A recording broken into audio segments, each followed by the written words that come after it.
Classroom की तरह होता है जहाँ पर शिक्षा ली जाती है और जब हम यहाँ से बाहर निकलते हैं तो शिक्षा को अपने जीवन में लागू करते हैं। संसार के स्कूल की शिक्षाएं वो होती हैं जो हमें नौकरी दिलाने में, हमारे नैतिक जीवन को अच्छा बनाने में हमारी सहायक होती, लेकिन परमेश्वर के भवन की जो शिक्षा होती है वो हमारे आत्मिक जीवन को तैयार करने के लिए होती है। ठीक है ना। अगर हम सब कुछ जानते हों, हम अच्छे प्रार्थना करने वाले हों, अच्छे दान देने वाले हों, मोटी मोटी बाइबल हमारे पास हो, हम देखने में अच्छे सुरीले हों, सुंदर हों, बहुत अच्छी बात है। लेकिन अगर हम परमेश्वर के वचन के अनुसार नहीं हैं तो सब ज़ीरो है, सब बेकार है। हमें प्रार्थना अगर करनी है तो प्रभु के कलाम में लिखा है हमें कैसे प्रार्थना करनी है। हमें अपने जीवन को एक मसीह कलीसिया में रखकर कैसे बिताना है वो खुदा के कलाम में लिखा हुआ है। और दिन प्रतिदिन जैसे जैसे हम आगे बढ़ते जाएंगे, जब बुधवार हमारे जीवन में आएंगे, हर सप्ताह आएगा, प्रभु ने रखा है, हम कुछ कुछ सीखते जाएंगे और जो कुछ हम सीखेंगे उसे अपने जीवन में लागू करेंगे। जैसे ठहराया गया है हमारी आराधना का समय 1 घंटा होगा, सो हम कोशिश करेंगे कि हम भी समय से आए और जो हमारे मिलने वाले हैं उन्हें भी समय से लेकर आए। हम कोशिश करेंगे तो दूसरा अपने आप आने लगेगा। मैं विजिट कर रहा हूँ, मैं लोगों से मिलूंगा। सो वो चीज़ें हमारे जीवन में आना चाहिए जो वचन में लिखी है। ये प्रचार करने का स्थान, ये प्रचार तो बड़ी बड़ी कन्वेंशंस में, बड़े बड़े सेमिनारों में किया जाता है। लोग बोलते हैं, दुआ करते हैं, प्रार्थना करते हैं और चले जाते हैं। लेकिन हमें यही रहना है, हमें सीखना है खुद भी और अपने लोगों को भी तैयार करना है, ताकि जिस दिन यीशु मसीह आए तो कौन उठाया जाएगा आपको मालूम है? कलीसिया उठाई जाएगी, और जो कलीसिया तैयार नहीं होगी वो छोड़ दी जाएगी। सो हमें तैयारी के लिए परमेश्वर का वचन दिया गया है। प्रार्थना करना बहुत अच्छी बात है, लेकिन हमें मालूम होना चाहिए कि कौन सी प्रार्थना खुदा ग्रहण करता है। सब प्रार्थनाएं नहीं सुनी जाती, याद रखिए। बाइबल में लिखा है कई बार हमारी प्रार्थनाओं को शैतान भी रोक देता है और कई बार बहुत सी प्रार्थनाओं का उत्तर नहीं आता है। सो हमें कैसे प्रार्थना करना चाहिए इसमें लिखा है। समय नहीं है, नहीं तो मैं आपको और सारी चीज़ें बताता, लेकिन समय दर समय जैसे मुझे मौका मिलेगा मैं आपके बीच में आपका बेटा हूँ, आपका भाई हूँ, आपका ही हूँ, इसी गांव का हूँ। और मुझे बहुत अच्छा लगा कि आज पंकज भैया ने यहाँ प्रभु के वचन को दिया। एक अन्य जाति परिवार से थे, सबने इनका साथ छोड़ दिया जब यीशु मसीह को इन्होंने ग्रहण किया, लेकिन प्रभु इनके साथ बना रहा। ये कभी पीछे नहीं हटे, ये हमेशा बढ़ते गए। आज भी ये परीक्षाओं का सामना करते हैं, आज भी इनके समाज के लोग इनके विरोध में खड़े होते, लेकिन मुझे पूरा विश्वास है अगर प्रभु ने बुलाया है, चुना है तो आखिरी तक पहुंचाएगा भी। हालेलुया। एक छोटी सी आयत जल्दी से पढ़कर मैं आपके लिए प्रार्थना करूंगा। मेरे लिए निकालिएगा लूका रचित सुसमाचार 18वां अध्याय और उसके 10वें पद से। Luke chapter 18 verse 10, 11 and 12। यहाँ पर प्रार्थना के विषय में बताया गया। 2 लोग प्रार्थना कर रहे हैं, लेकिन प्रार्थना का तरीका और प्रार्थना कैसे करना चाहिए और कौन सी प्रार्थना ग्रहण की जाती है यहाँ पर लिखा है बहुत खूबसूरत लफ्जों में। कोई पढ़ेगा? देखिए क्या लिखा। मनुष्य मंदिर में प्रार्थना करने के लिए गए। 2 लोग इसलिए बताया गया है कि क्योंकि ज्यादातर प्रार्थना करने के सबब से 2 तरह के लोग होते हैं। ठीक है ना। मत्ती 6 में लिखा है तुम अन्य जातियों के समान प्रार्थना मत करो। जो बड़बड़ करते हैं वो सोचते हैं कि उनके ज्यादा बोलने से उनकी सुनी जाएगी। बाइबल में लिखा है, यीशु ने कहा वो अपना प्रतिफल पा चुके हैं, तुम उनके समान प्रार्थना मत करो। एक प्रार्थना की हिदायत दी गई है कि बुजुर्गों को, बच्चों को, जवानों को कैसे प्रार्थना करना। तुक्का नहीं मारना है। हमारा प्रभु तुक्के वाला नहीं है, फोटो तस्वीरों में रहने वाला नहीं है, वो सुनता है प्रार्थना को और ऐसे हमें करना है जैसा वचन में लिखा। 2 लोग प्रार्थना करने गए आगे। एक फरीसी था, हाँ, दूसरा चुंगी लेने वाला। 2 तरीके के लोग। फरीसी अर्थात वो लोग जो शास्त्र के ज्ञाता, वचन को और मूसा की जो पहली 5 किताबें हैं, उत्पत्ति, व्यवस्था, विवरण, गिनती और एक और कौन सी थी, भूल गए? उत्पत्ति, निर्गमन, व्यवस्था, विवरण, व्यवस्था और गिनती, 5 किताबें इन्हें रटी हुई थी, पूरी व्यवस्था रटी हुई थी, सारी चीजें इन्हें मालूम है। एक ये फरीसी था और दूसरा कौन था? चुंगी लेने वाला। भी पंकज भैया बता रहे थे, चुंगी लेने वाला अर्थात टैक्स कलेक्टर। शहर के नाके पर ये बैठते थे, जो भी शहर में आता था या शहर से बाहर जाता था उनसे टैक्स लेते थे, और कोई नया सा फंस गया तो उससे दुगना तिगना ले लेते थे। ये 2 लोग प्रार्थना करने के लिए खुदा के घर में गए। हम सब प्रार्थना करने के लिए आए। अब सुनिएगा बहुत गौर से आगे। जी। फरीसी खड़ा होकर अपने मन से यूं प्रार्थना करने लगा। जी हाँ, मन में यूं प्रार्थना करने लगा कि हे परमेश्वर, मैं तेरा धन्यवाद करता हूँ चाचा मन से है कि मन में है? कि हे परमेश्वर मैं तेरा मन में ना। करता हूँ। पहली लाइन पढ़िएगा चाचा 11वें पद की। फरीसी खड़ा होकर अपने मन में मन में, मुंह से नहीं। याद रखिएगा, मेरे और आपके पास ऐसा परमेश्वर है जो मन की बातों को सुनता है। सुनता है। आप मन में बोलो गुल गुल गुल गुल गुल गुल गुल गुल गुल, बिल्कुल क्लियर सुनेगा। मुंह से बोलोगे तो मैं सुनूंगा, अगल वाला लोग सुनेंगे या जमात सुनेगी। लेकिन प्रभु मन की बात सुनने वाला, मन में यूं प्रार्थना करने लगा। क्या कहने लगा? हे परमेश्वर मैं तेरा धन्यवाद करता हूँ। बहुत अच्छी बात है। क्या कह रहा है? मैं तेरा धन्यवाद करता हूं। हम सब प्रार्थना में धन्यवाद देते हैं। वेरी गुड, आगे पढ़िएगा। कि मैं और मनुष्यों की नाई अंधेर करने वाला अन्यायी और व्यभिचारी नहीं और ना इस चुंगी लेने वाले के अब ये अपनी बातें दुआ में कह रहा है। क्या मुझे बताइए, क्या परमेश्वर अंधा है? क्या परमेश्वर बहरा है? वो तो अपनी पलक भी नहीं झपकाता। लिखा है सुन इस्राएल का रक्षक ना तो सोता है और ना ऊँगता है। एक ऐसा परमेश्वर जो मन की बातें सुन लेता। हमें वो नहीं बताना है जो हम कर रहे हैं या हम करके आए हैं। बाइबल के अनुसार, खुदा के वचन के अनुसार जो प्रार्थना की अपेक्षा परमेश्वर मेरे और आपसे चाहता है, उसे मेरे और आपको समझना पड़ेगा। हम जब खुदा के पास जाते हैं ना, वो हमें पूरा स्कैन कर लेता है ऊपर से नीचे तक।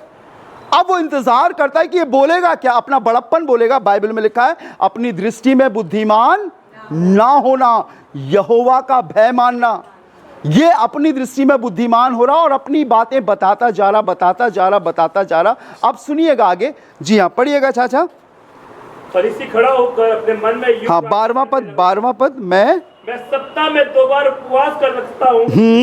मैं अपनी सब कमाई का 10वां भी देता हूँ, परंतु चुंगी लिखा है ये सब कुछ करता है। दान देने वाला है, धन्यवाद देने वाला है, उपवास रखने वाला है और दूसरे मनुष्यों की अपेक्षा कार्य व्यवहार में उत्तम है।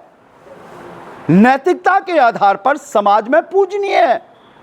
ये लंबी दाढ़ी और सफेद चोगा पहना करते थे। लोग इन्हें देखकर दूर से ही नमस्कार करते थे और अगर गलती से किसी ने नमस्कार नहीं किया तो सोचो उसकी खैर नहीं है। श्राप देते थे, ये कर्ज देते थे और खुदा के घर भी आते थे। मंदिर में आके कर रहा ना प्रार्थना, इंसानी एतबार से अगर कोई सोचेगा तो बहुत अच्छा है। लेकिन खुदा के लोगों, परमेश्वर का वचन बताता है हम अपने धर्म के कामों से कभी परमेश्वर को खुश नहीं कर सकते। हमारे धर्म के काम मैले चित्रों के समान है। खुदा का कलाम बताता है अगर तेरा दाहिना हाथ दे तो तेरे बाएं हाथ को भी मालूम नहीं होना चाहिए। खुदा के कलाम में लिखा है जब तुम प्रार्थना करो तो अपनी कोठरी में जाओ और दरवाज़ा बंद करो और अपने पिता से जो गुप्त में है प्रार्थना करो, तब तुम्हारा स्वर्गीय पिता तुम्हें प्रतिफल देगा। प्रार्थना करने का तरीका, दान देने का तरीका, परमेश्वर के भवन में आने का तरीका। जब हम यहाँ पर आ रहे हैं, हम सब में अगर सबसे बड़ा कोई है तो वो है खुदावंद यीशु मसीह। हालेलुया। जब हम कलीसिया में जमा होते, एक दूसरे के भाई बहन होते हैं, एक दूसरे, खुदा ने हमें एक रिश्ता दिया है। हम बाहर इसके चाचा दादा भैया भतीजे सब हो सकते हैं, पति पत्नी सब हो सकते हैं, लेकिन हम खुदा के घर में जब रहते हैं हम एक भाई और एक बहन। हालेलुया, समझ रहे ना। अब दूसरे की प्रार्थना सुनिएगा, पढ़िएगा अगला पद। चुंगी लेने वाले ने दूर खड़े अब ये चुंगी लेने वाला प्रार्थना कर रहा, लिखा है इसने दूर खड़े होकर स्वर्ग की ओर अपनी आंखें उठाना भी ना चाहा, वरन अपनी छाती पीट पीट कर कहा, हे परमेश्वर मुझ पापी पर दया कर। इसने दुआ कर, इसने कोई बड़प्पन नहीं मारा, ना दान के विषय में, ना उपवास के विषय में, ना कोई रिवाज या परंपरा के विषय में। इसने कहा मैं गुनहगार हूँ। बाइबल बताती है सबने पाप किया और परमेश्वर की महिमा से रहित है। हम शायद हाथ से पाप नहीं कर रहे, हम शायद मुंह से पाप नहीं कर रहे, लेकिन फिर भी हम गुनहगार हैं, क्योंकि परमेश्वर का वचन बताता है जो हम मन में सोचते हैं और अगर हमने गलत सोच लिया तो हमने उसे कर लिया।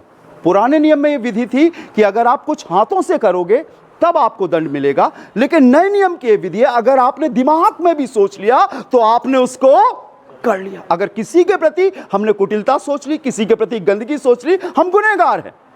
और ये हमें मालूम होना चाहिए जब हम खुदा के घर में आ रहे हैं तो हम उसके वचन से, उसकी लहू से नहाने के लिए आ रहे हैं। खुदावंद मुझे माफ़ कर, मैं गुनहगार हूँ, मैं पापी हूँ। मुझे नहीं मालूम मैंने जाने अनजाने में कौन से पाप कर दिए। हमारी सबसे पहली प्रार्थना जो खुदा की हुजूरी में होना चाहिए वो पश्चाताप की दुआ होना चाहिए। हालेलुया। परमेश्वर के वचन में लिखा है प्रभु के सामने दीन बनो तो वो तुम्हें शिरोमणि बनाएगा। एक विश्वासी की पहचानी, मैं कुछ भी नहीं हूं प्रभु, अगर कुछ है तो वो तू है। एक औरत यीशु के पास आकर कहने लगी कि अपने राज में प्रभु मेरे एक बेटे को दाहिने बैठाना और एक बेटे को बाएं बैठाना। उसने कहा परमेश्वर के राज में दाएं या बाएं बैठाना मेरा काम नहीं, लेकिन उसने कहा जो कोई अपने आप को इस बालक के समान बनाएगा वो स्वर्ग के राज में ऊंचा किया जाएगा, बड़ा किया जाएगा। ये छोटी सी बच्ची है, अभी मैं इसको थोड़ा सा मार दूं, थोड़ी देर रोएगी, फिर मैं हाथ जेब में डालूंगा, एक टॉफ़ी उसको ला कर दूंगा, हेलो कुकी टॉफ़ी लोगी, वो सब भूलकर जल्दी से आ जाएगी, वो उस मार को भी भूल जाएगी। लेकिन अगर मैं किसी बड़े को करूंगा तो वो आज भी याद रखेगा और आने वाले सालों में भी याद रखेगा। जब तक हमारा दिल बालक की ना, इन बालकों की ना, इन बच्चों की तरह नहीं होगा, हम स्वर्ग के राज में दाखिल नहीं करेंगे। और चुंगी लेने वाला इस बात को जान गया था कि मैं गुनहगार हूँ, मैं पापी हूँ, प्रभु मुझ पर दया कर। और आपको मालूम है यीशु मसीह ने ही अगली आयत में इसके विषय में गवाही दी और कहा वो फरीसी नहीं लेकिन यही चुंगी लेने वाला धर्मी ठहराया जाकर अपने घर गया। जितना हम अपने आप को हम्बल बनाएंगे, दीन बनाएंगे, प्रभु हमें ऊंचे पर उठाएगा। आइए अपनी आंखों को बंद करके दुआ करें। राजाओं के राजा, प्रभु के प्रभु, हम आपका धन्यवाद देते हैं इस बेहतरीन और अच्छी शाम के लिए। प्रभु हम शुक्रगुजार हैं खुदा कि इस ज़मीन पर तूने ऐसे लोगों को रखा है प्रभु जो आपसे प्यार करते हैं।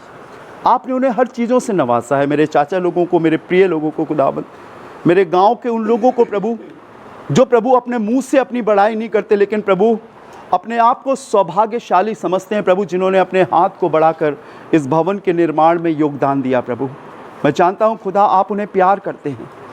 जब ये दान देते हैं, जब ये दुआएं करते हैं प्रभु तेरे वचन के अनुसार, वो परमेश्वर तेरे सामने पहुँचती है और तू उनके स्मरण के अनुसार उनके जीवन में काम करता है। प्रभु आज प्रार्थना करता हूँ प्रभु मेरे लोगों को आशीष दे खुदावंद, इन्हें आगे बढ़ा प्रभु जी। खुदावंद आज ये सुन रहे हैं लेकिन एक दिन आए प्रभु ये तेरा वचन सुनाने वाले हो सके। एक दिन प्रभु आज ये प्रार्थना कराने के लिए बैठे हैं लेकिन एक दिन आए खुदावंद ये अपने लोगों के लिए, अपने घराने के लिए, अपने परिवार के लिए प्रार्थना करने वाले हो सके। और मैं जानता हूँ प्रभु एक एक घर का बंधन टूटेगा, एक एक घर की बेड़ियाँ टूटेंगी, एक एक घर में प्रभु तेरा काम होने वाला हो सकेगा, क्योंकि ये गाँव आपके नाम से है और आपके नाम को कोई मिटा नहीं सकता। खुदावंद यीशु मसीह मैं एक एक घर पर तेरे लहू को लगाता हूँ, जैसे इस्राएलियों के चौखटों पर तेरा लहू लगा था, मेरे गांव के लोगों के चौखटों पर तेरे लहू को लगाता हूँ और आत्माओं को यीशु मसीह के नाम से मांगता हूँ और चाहता हूँ प्रभु यीशु मसीह के नाम के द्वारा वो छुड़ाई जाए, वो आज़ाद हो और ये जगह खुदावंद यीशु के नाम से एक प्रार्थना का घर कहला जाए, प्रार्थना की जगह कहलाई जाए। लोग घुटने पे होकर प्रार्थना करें और दिन प्रतिदिन आगे बढ़ते जाए। प्रभु अब जो पीढ़ी हमारी आ रही है प्रभु वो गुनाह में, बुरी आदतों में, पाप में नहीं, लेकिन प्रभु वो तेरी होकर तेरी हम के लिए तैयार हो सके। प्रभु तेरे हाथों में सौंपते इस पूरे चर्च कैंपस को खुदावंद, चर्च के सभी सदस्यों को प्रभु जो ईसागढ़ में या बाहर रहते हैं सबको आशीषित करना खुदावंद। मैं विश्वास करता हूँ खुदा जो मैंने मांगा है वो तूने दिया। मैं अपने लिए कुछ नहीं चाहता, मुझे बेहतर दिया है खुदावंद। आज मैं अपने लोगों के लिए मांगता हूँ यीशु के नाम के द्वारा वो सारी चीजें हाँ और आमीन के साथ पूरी होने वाली हो सके। बरकत देना प्रभु, अपने दास पंकज को बरकत देना, शनील चाचा को बरकत देना प्रभु। बड़ी जिम्मेदारी है इन कांधों पर प्रभु जी, बहुत सी बातें भी कानों में सुनाई देती हैं प्रभु इन्हें, लेकिन अपने बेटे को हिम्मत से भरना प्रभु जी, सामर्थ्य से परिपूर्ण करना प्रभु। अपने दास अर्पित को अपनी सामर्थ्य से परिपूर्ण करना खुदावंद यीशु मसीह, उनकी रूह में, उनके दिल में, उनके मन में तेरा कलाम और आगे बढ़ने वाला हो सके। यीशु मसीह के नाम के द्वारा खुदा मेरे गांव में तेरी बेदारी आ सके और लोग यहां पर आकर बसना शुरू कर दे। जो चले भी गए हैं यीशु के नाम से वो कह सके कि क्या हम यहां रह सकते हैं। हाँ खुदावंद तेरा घर सारी जातियों के लिए प्रार्थना का घर कहलाने वाला हो सके। प्रभु तेरे वचन में लिखा है अंत के दिनों में तेरे भवन का पर्वत ऊंचा किया जाएगा और अन्य जातियां तेरे भवन में आएंगी और कहेंगी कि हमें अपने परमेश्वर का मार्ग दिखाओ। हम चाहते प्रभु ऐसे ही रास्ता, ऐसे ही जीवन इनके जीवन में आ सके और यीशु मसीह के नाम से प्रभु ये आगे बढ़ने वाले हो सके, तरक्की करने वाले हो सके। हम सब कुछ आपके हाथों में सौंपते हैं, सारा आदर, सारी महिमा आपको देते हैं और खुदावंद यीशु मसीह के नाम से मांगते हैं। आमीन आमीन।